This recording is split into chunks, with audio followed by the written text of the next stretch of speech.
Musi river బెడ్లో రెండో రోజు survey నిర్వహించారు అధికారులు. మూసీ ప్రక్షాళన చేస్తామని ఇదివరకే సీఎం రేవంత్ రెడ్డి ప్రకటించారు. కొన్ని పార్టీల నాయకులు ప్రజలను రెచ్చగొడుతున్నారని, అలాంటి వారిపై చర్యలు తీసుకుంటామని హెచ్చరించారు మంత్రి పొన్నం ప్రభాకర్. మరోవైపు మూసీ నిర్వాసితులకు ప్రభుత్వం అన్ని విధాలుగా అండగా ఉంటుందన్నారు Musi river front development director Dana Kishore.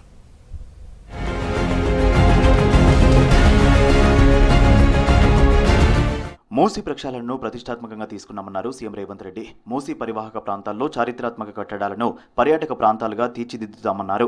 Hyderabad సంస్కృతిని ప్రతిబింబించే కట్టడాల పరిరక్షణకు ముందుకు రావాలని పారిశ్రామికవేత్తలకు సూచించారు. గత ప్రభుత్వాల నిర్లక్ష్యంతో నగరంలోని అనేక చారిత్రక నిర్మాణాలు శిథిలావస్థకు చేరుకున్నాయని సీఎం అన్నారు.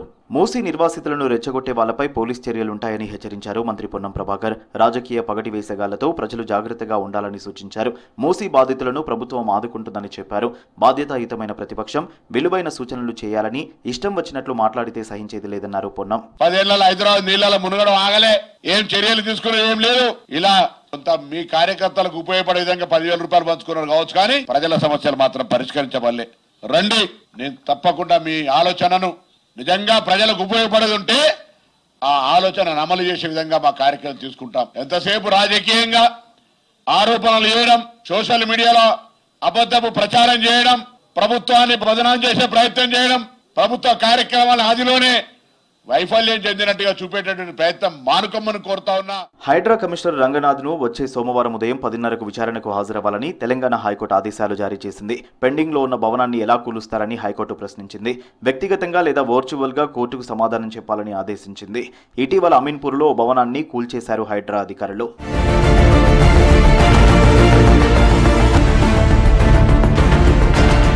మూసీ ప్రక్షాళనలో జీహెచ్ఎంసీ కీలక నిర్ణయం తీసుకుంది. పునరావాసం కల్పించి నిర్వాసితులకు అండగా ఉండేందుకు ప్రత్యేక సిబ్బందిని నియమించింది జీహెచ్ఎంసీ.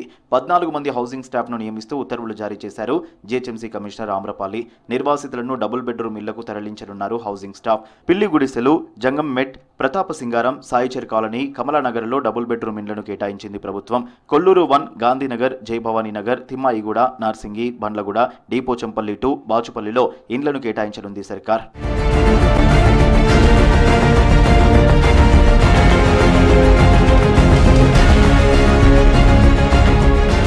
గ్రేటర్ సిటీలో రెండో రోజు మూసీ పరివాహక ప్రాంతాల్లో అధికారుల సర్వే జరిగింది. రంగారెడ్డి జిల్లా ఎల్బీనగర్ నియోజకవర్గ పరిధిలోని చైతన్యపురి, వినాయక్ నగర్లో మరోసారి ఉద్రిక్తత నెలకొంది.